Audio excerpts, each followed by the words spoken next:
प्यारे विद्यार्थियों नमस्कार। स्वागत है आप सभी का आपके अपने YouTube channel RP study power में। तो जो भी विद्यार्थी सीईटी एग्जाम की तैयारी करें दोस्तों, सीईटी एग्जाम की तैयारी करने वाले सभी साथियों के लिए क्लास इंपॉर्टेंट रहेगी। क्लास को ध्यान से पूरा देखना है। आज की इस क्लास पर अपन दोस्तों इंडिया जीके पढ़ने वाले हैं। आपको पता है दोस्तों सीईटी के एग्जाम में इंडिया जीके बहुत ही इंपॉर्टेंट है। काफ़ी सारे क्वेश्चन दोस्तों इंडिया जीके से आते हैं। तो आज मैं बताऊंगा आपको भी प्रश्नों का लेवल क्या रहेगा, कितने प्रश्न आएंगे, ठीक है ना, और आपका टेस्ट लिया जा रहा है कि आपकी तैयारी कैसी है। तो आज दोस्तों अपन इंडिया जीके पढ़ेंगे। आप किसी भी एग्जाम की तैयारी करे हो जिसमें इंडिया जीके आता है, उन सभी भर्तियों के लिए ये क्लास इंपॉर्टेंट है। दोस्तों डेली सुबह 7 बजे क्लास आती है, तो डेली आपको क्लास को ज्वाइन करना है। चलिए आज की इस क्लास को शुरुआत करते हैं। वीडियो पसंद आए तो वीडियो को लाइक शेयर सब्सक्राइब कीजिए और दोस्तों अंत में कमेंट कीजिए कि आपके सही कितने हुए। पहला प्रश्न आपके सामने, सिंधु घाटी से बैठा के किस स्थान की खुदाई सर्वप्रथम हुई। देखो दोस्तों बड़ा इंपॉर्टेंट क्वेश्चन है, कमेंट कीजिए कि सिंधु घाटी से बैठा के कौन से स्थल की खुदाई सबसे पहले की गई थी। मोहनजोदड़ो, कालीबंगा, हड़प्पा या लोथल। तो यहाँ पर सी ऑप्शन आपका राइट है, हड़प्पा, ठीक है ना दोस्तों। सिंधु घाटी के हड़प्पा स्थान की खुदाई सबसे पहले की गई थी। तो यहाँ पर जो भी ऑप्शन सी कमेंट कर रहा है आप भी साथ में कमेंट कीजिए, ठीक है, साथ में कमेंट और काउंट कीजिए। सी ऑप्शन आपका राइट है पहले में। दूसरा प्रश्न देख लेते, बड़ा इंपॉर्टेंट क्वेश्चन है सारे के सारे। तो देखिए सर्वप्रथम मानव ने किस धातु का प्रयोग किया। दोस्तों बड़ा इंपॉर्टेंट क्वेश्चन है, कमेंट कीजिए कि सबसे पहले मानव ने किस धातु का उपयोग किया था। सोने का सबसे पहले उपयोग किया, चांदी का, तांबे का या लोहे का। तो देखो दोस्तों अगर सर्वप्रथम की बात की जाए ना तो मानव ने सर्वप्रथम तांबर या कॉपर, ठीक है ना, बिल्कुल जिसे दोस्तों पर कॉपर भी बोलते हैं, तो तांबे का उपयोग सबसे पहले किया था। सी ऑप्शन आपका राइट है, ठीक है ना। मानव ने सर्वप्रथम दोस्तों किस धातु का प्रयोग किया था, तांबे का या कॉपर का प्रयोग किया था। तो जो भी ऑप्शन सी राइट का, ऑप्शन सी को लॉक करेंगे। आगे बढ़े, अगला बताओ। चलो बहुत बढ़िया। निम्न में से सबसे प्राचीन क्या है। देखो 4 वेद आपके सामने हैं, ठीक है। इनमें से सबसे प्राचीन वेद कौन सा, कमेंट कीजिए भाई, ठीक है ना। सबसे पुराना वेद कौन सा आपको बताना है। सामवेद, ऋग्वेद और यजुर्वेद, और एक आपका अर्थवेद और होता है, ठीक है। तो यहाँ पर आपको कमेंट करना सबसे प्राचीन वेद कौन सा, कमेंट कीजिए भाई, सबसे पुराना वेद कौन सा है। तो देखो सबसे प्राचीन क्या है, ऋग्वेद, ठीक है ना, ऋग्वेद सबसे प्राचीन है। बी ऑप्शन आपका राइट है। जो भी विद्यार्थी ऑप्शन बी कमेंट कराए बहुत बढ़िया, शानदार साथियों। आगे बढ़े, अगला बताओ। चलो बहुत बढ़िया। तो देखिए सत्यमेव जयते का सूत्र, देखो ये नाम आपने बहुत ज़्यादा सुना होगा कि सत्यमेव जयते।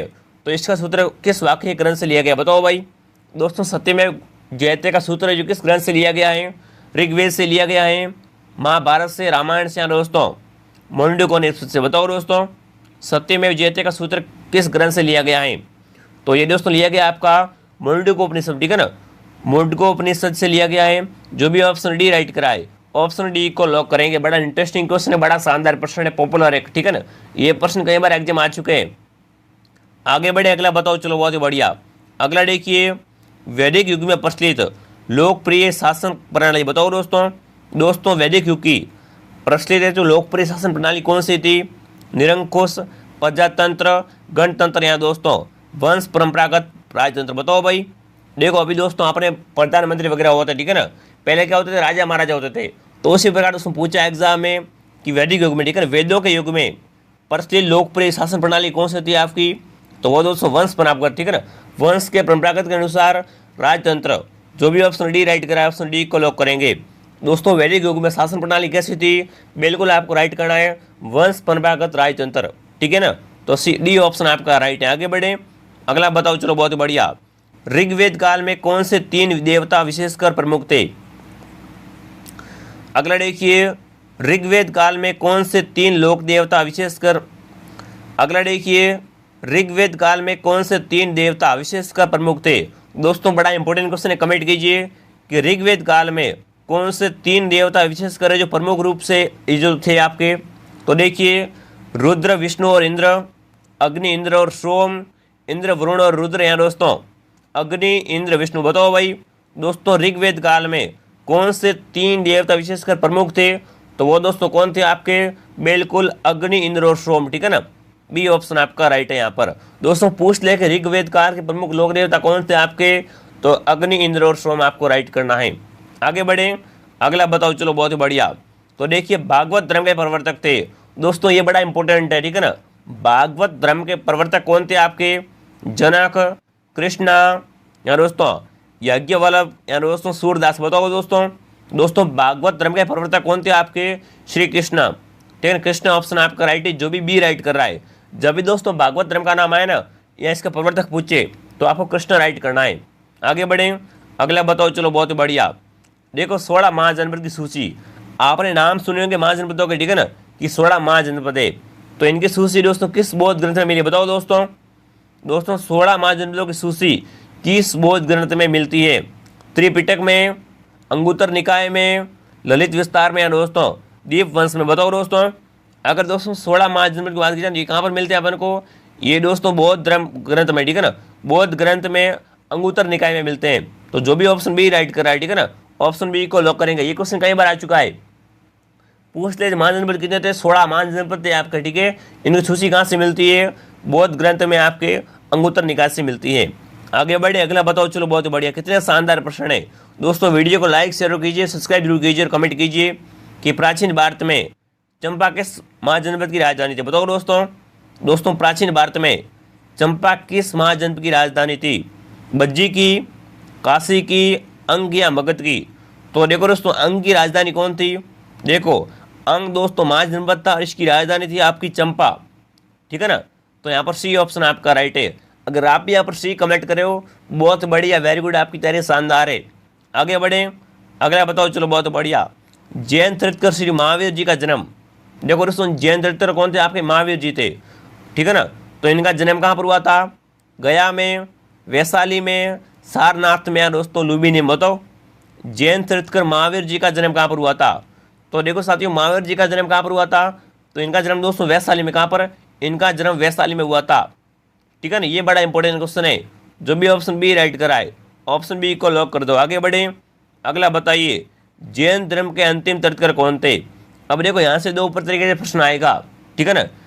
जैन धर्म के 24वें तीर्थकर कौन थे, या फिर जैन धर्म के अंतिम तीर्थकर कौन थे? पार्श्वनाथ, ऋषभदेव, पद्म प्रभु, या दोस्तों महावीर स्वामी? तो देखो दोस्तों जैन धर्म के 24वें या फिर अंतिम तीर्थकर कौन थे आपके? बिल्कुल सही कमेंट कर रहे हो, ठीक है ना, महावीर स्वामी। डी ऑप्शन आपका राइट है, ठीक है ना। इनका जन्म कहाँ पर हुआ था? अभी मैंने बताया था। इनका जन्म दोस्तों कहाँ पर हुआ था? वैशाली में इनका जन्म हुआ था। आगे बढ़े, अगला बताओ, चलो बहुत बढ़िया। तो देखिए बुद्ध किस वंश से समझिए, बताओ दोस्तों। दोस्तों बुद्ध का जो संबंध किस वंश से, कमेंट कीजिए, ठीक है ना। बुद्ध का संबंध किस वंश से है? जातक से, मौर्य से, सावे से, या कुरु से? बताओ दोस्तों। बड़ा अच्छा क्वेश्चन है, ठीक है ना। बुद्ध का वंश कौन सा था, कमेंट कीजिए। तो दोस्तों बौद्ध या बुद्ध है, इनका दोस्तों वंश कौन सा था? शाक्य, ठीक है ना। बुद्ध का दोस्तों है जो शाक्य वंश था, ठीक है, शाक्य वंश था। तो जो भी ऑप्शन सी राइट कर रहा है, ये वंश बहुत पूछते हैं एग्जाम में, ठीक है, तो सी ऑप्शन आपका राइट है। आगे बढ़े, त्रिपिटक ग्रंथ, देखो अभी मैंने थोड़ी देर पहले ना ऑप्शन आया था त्रिपिटक, तो ऑप्शन आ गया, प्रश्न भी आ गया, देखो कि त्रिपिटक ग्रंथ किस धर्म से संबंधित? बताओ दोस्तों। दोस्तों त्रिपिटक का संबंध किस धर्म से? वैदिक से, बौद्ध से, जैन से, या शैव से? बड़ा अच्छा प्रश्न, कमेंट कीजिए। त्रिपिटक ग्रंथ का संबंध किस धर्म से है? तो दोस्तों इसका सीधा संबंध किससे? बौद्ध से, ठीक है ना। त्रिपिटक का सीधा संबंध बौद्ध से। बी ऑप्शन आपका राइट है। आगे बढ़े, अगला बताओ, चलो बहुत बढ़िया। किस शासक के शासनकाल में चतुर्थ बौद्ध संगति का आयोजन कश्मीर में हुआ? दोस्तों बड़ा इंपॉर्टेंट क्वेश्चन है, कमेंट कीजिए। किस शासक के शासनकाल में चतुर्थ बौद्ध, ठीक है, संगति का आयोजन कश्मीर में हुआ था? अशोक के शासनकाल में, कालाशोक के, कनिष्ठ के, या दोस्तों अजातशत्रु के? बताओ दोस्तों किस शासक के शासनकाल में चतुर्थ बौद्ध संगति का आयोजन कश्मीर में हुआ था? तो बिल्कुल सही ऑप्शन कमेंट करो, ठीक है ना। कनिष्क के शासनकाल में। किसके शासनकाल में? कनिष्क के शासनकाल में। सी ऑप्शन आपका राइट है। अगला बताओ, बहुत बढ़िया। देखो लेखक बहुत पूछते हैं एग्जाम में, ठीक है ना। तो पुस्तक कौन सी है? पुस्तक इंडिका, ठीक है ना। इंडिका पुस्तक का लेखक कौन था आपका? चाणक्य, सिकंदर, मेगस्थनीज, या दोस्तों सेल्यूकस? बताओ इंडिका पुस्तक का लेखक कौन था, कमेंट कीजिए। तो दोस्तों इंडिका का लेखक कौन था आपका? मेगस्थनीज, ठीक है ना, मेगस्थनीज। तो जो भी ऑप्शन सी राइट करेगा ऑप्शन सी को लॉक करेंगे। आगे बढ़ो, चलो बहुत बढ़िया, शानदार। अरे ऐसे ही तो प्रश्न आते हैं सीईटी में दोस्तों, ठीक है ना। अगर आपने ये प्रश्न याद कर लिए, रट लिए, तो आपको सीईटी में सेक्शन से कोई रोक नहीं सकता। आगे बहुत ही शानदार शानदार भर्तियाँ भी आएगी, ठीक है। अगला देखिए, अर्थशास्त्र के लेखक किसके समकालीन थे? अब देखो यहाँ से दो प्रश्न बनते हैं। पहले तो आपको ये मालूम होना चाहिए, ठीक है ना, कि अर्थशास्त्र के लेखक कौन है आपके? चाणक्य, ठीक है ना, ध्यान रखना। चाणक्य प्रश्न क्या है? अर्थशास्त्र के लेखक हैं। तो किसके समकालीन थे ये? समुद्रगुप्त के समकालीन थे। चंद्रगुप्त विक्रमादित्य के समकालीन थे। अशोक हैं दोस्तों चंद्रगुप्त मौर्य के। बताओ दोस्तों, फटाफट कमेंट कीजिए। अर्थशास्त्र के लेखक, ठीक है ना, किसके समकालीन थे? तो ये दोस्तों विक्रमादित्य के समकालीन नहीं थे, ठीक है ना, ये चंद्रगुप्त मौर्य के समकालीन थे। डी ऑप्शन आपका राइट है, ठीक है ना। चाणक्य दोस्तों किसके समकालीन थे? चंद्रगुप्त मौर्य के समकालीन थे। तो डी ऑप्शन आपका राइट है। आगे बढ़े। हाँ, अगला बताओ, चलो बहुत बढ़िया। अशोक के शिलालेखों को पढ़ने वाला प्रथम अंग्रेज कौन था? बताओ दोस्तों अशोक के शिलालेखों को पढ़ने वाला प्रथम अंग्रेज कौन था?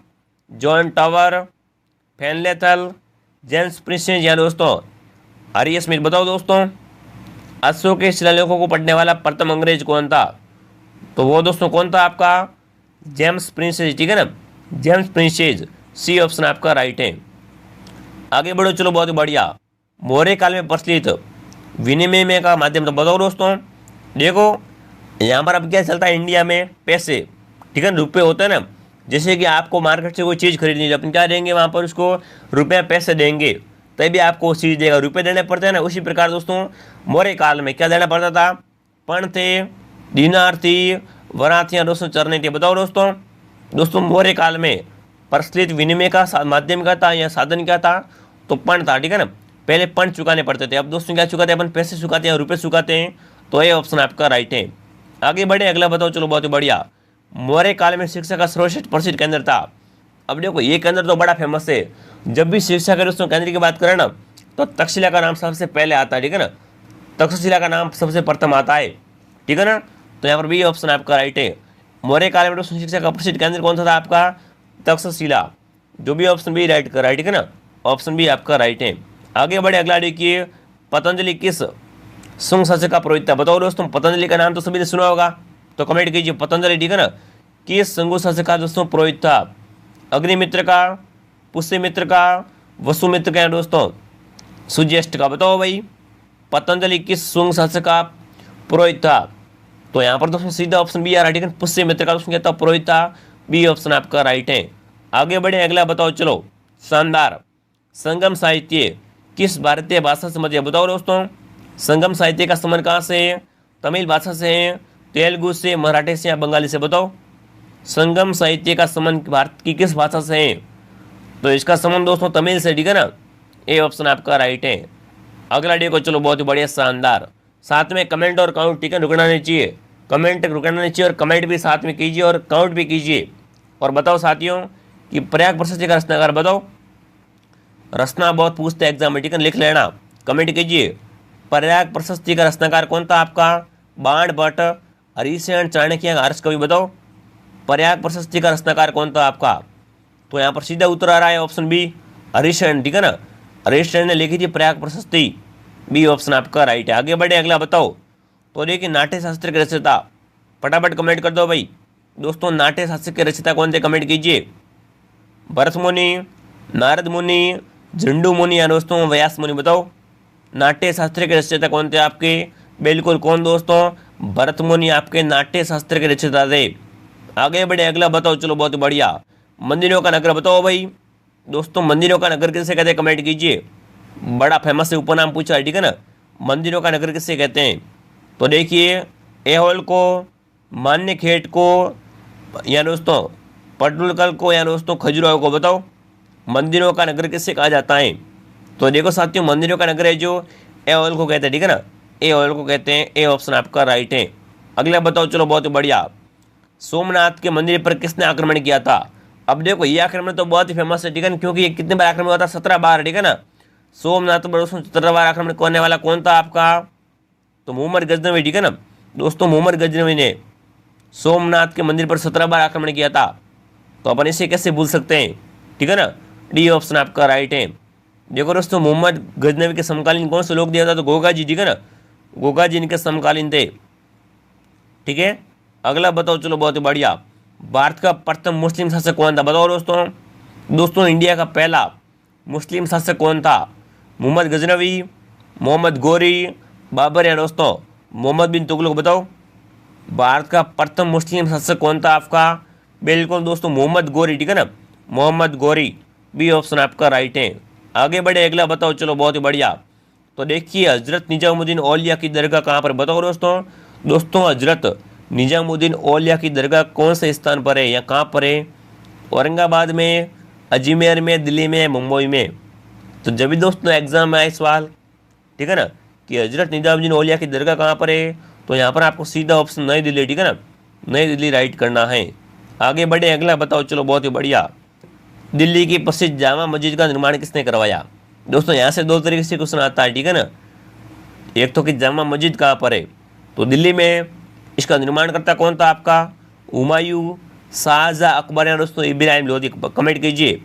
दिल्ली की प्रसिद्ध दोस्तों मस्जिद कौन सी आपकी? जामा मस्जिद। तो जामा मस्जिद का निर्माण करता कौन थे आपके? शाहजहां, ठीक है ना, शाहजहां। बी ऑप्शन आपका राइट है। अगला बताओ। चलो, खालसा पंथ की स्थापना किसने की? बताओ दोस्तों खालसा पंथ की स्थापना करने वाला कौन था? गुरु अर्जुन देव, गुरु नानक देव, गुरु गोविंद सिंह या दोस्तों गुरु रामदास जी? बताओ, खालसा पंथ की स्थापना किसने की थी दोस्तों? गुरु गोविंद ने, ठीक है, इन्होंने समस्त सभा की स्थापना की थी। तो सी ऑप्शन आपका राइट है। अगला बताइए, जल मार्ग से भारत की खोज करने वाला साहसी नाविक था? देखो बड़ा इंपॉर्टेंट क्वेश्चन है, कमेंट कीजिए। भारत की खोज किसने की थी? बताओ भाई, जल मार्ग से भारत की खोज करने वाला प्रथम नाविक कौन था आपका? कोलंबस, वास्को डी गामा या दोस्तों मेलेंगन या दोस्तों उपरोक्त में से कोई नहीं। तो देखो यहाँ पर दोस्तों वास्को डी गामा ने क्या की थी? भारत की खोज की थी, ठीक है ना। बी ऑप्शन आपका राइट है। कौन से मार्ग से की थी? जल मार्ग से की थी। तो बी ऑप्शन आपका हो जाएगा राइट। अब दोस्तों कमेंट कीजिए, आपके 30 में से कितने राइट हुए। अगर आपके 30 में से 15 प्रश्न राइट हो रहे हैं तो यकीन मानिए आपकी तारीफ शानदार है। यहाँ पर दोस्तों सभी सब्जेक्ट की क्लासेस लगेगी, A to Z पूरा कोर्स आपको करवाएंगे। तो आपको हमारे साथ जुड़ा हुआ रहना है। आपको संपूर्ण कोर्स निःशुल्क यहाँ पर मिल जाएगा। तो वीडियो को लाइक, शेयर कीजिए, सब्सक्राइब कीजिए दोस्तों, और डेली सुबह 7 बजे हमारी क्लास को ज्वाइन कीजिए। चलिए विद्यार्थियों, मिलते हैं अगले वीडियो में। जय हिंद, जय भारत।